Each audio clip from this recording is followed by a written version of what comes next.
Punjab assembly 1994 सवालों का जवाब देने में नाकाम रही। तो सवाल ही लोगों ने अजीब अजीब किए तो जवाब क्या दे वो लोग? ये तो कोई सवाल नहीं है जी कि राजा रियाज साहब 4 रोटियों का एक नवाला बनाते हैं या 6 रोटियों का। वो 4 का भी बना लेते हैं, 6 का भी बना लेते हैं, ये तो भूख पे डिपेंड करता है। अब ये क्या सवाल हुआ जी कि राणा सनाउल्लाह अगर बारिश में फिरे तो उनका मुंह गीला होता है? भाई जाहिर है मूंछों के ऊपर वाला गीला होता है, मूंछों के नीचे वाला नहीं गीला होता, वो कनोपी ऊपर आ जाती है। एवं अजीब अजीब सवाल। भाई अगर शहबाज शरीफ साहब उंगली ना हिलाएं तो 1 लीटर में कितने किलोमीटर करेंगे?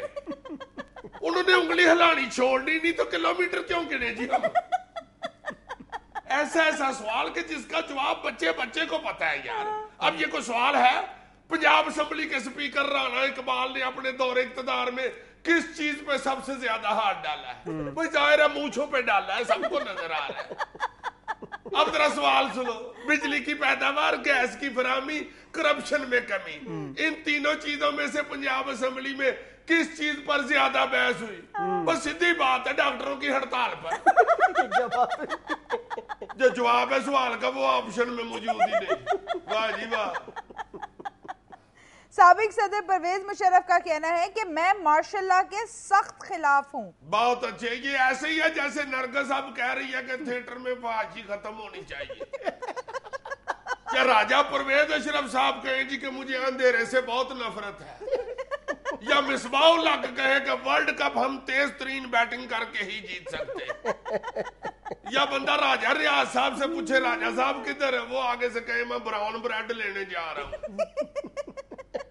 या गवर्नर लतीफ खोसा साहब कहे कि यार मंडे वाली मीटिंग कैंसिल कर दो, मैंने स्पाइक्स बनवाने जाना।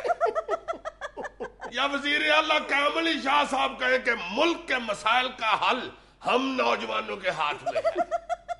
शरफ साहब आप और मार्शल लॉ के खिलाफ क्यों? आप अपनी दुकान के पीछे पड़ गए जनाब।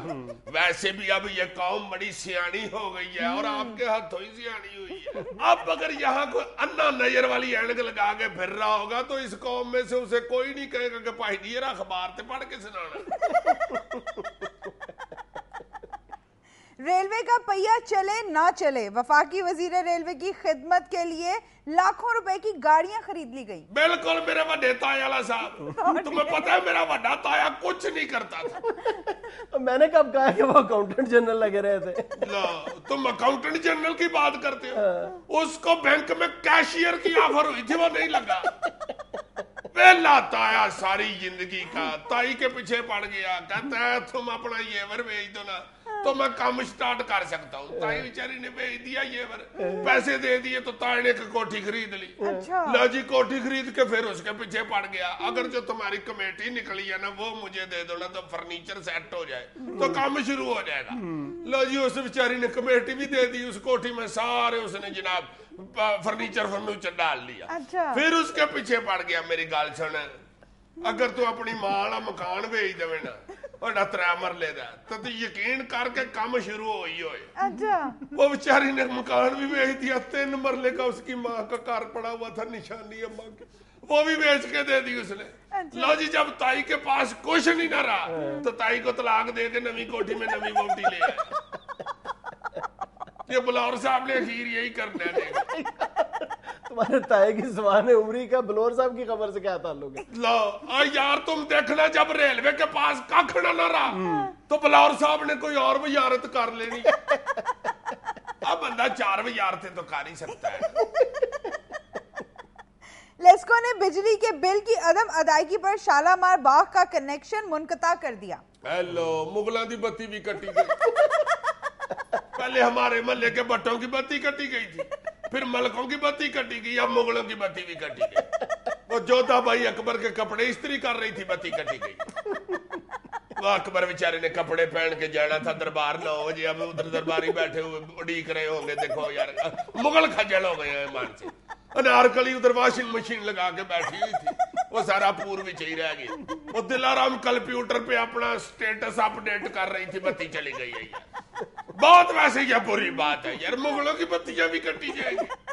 अकबर बादशाह की रूह दरबारियों से शर्मिंदा मुंह छुपाती फिर रही हो, और अकबर बीरबल से लड़ रहा होगा, तुम्हें पैसे दिए थे बिल जमा कराने के लिए, तुम जाकर नाम मुराद अपनी बीवी की एंजियोग्राफी करा आए। बीरबल आगे से कह रहा होगा कि बादशाह सलामत जान की अमान पाऊं तो अर्ज करूं, सरकारी मशीनें खराब थी, मुझे प्राइवेट कराना पड़ा है यूं, और आपको पता है प्राइवेट डॉक्टर कितनी छेल तारते हैं। अब हर बंदा ये तो नहीं ना होता जिसकी मुफ्त एंजियोग्राफी हो जाए। नाज़रीन, ये था आपका हस्बे हाल। खुश रहें, खुश रखें। आपसे मुलाकात होगी इंशाल्लाह कल। अल्लाह हाफिज।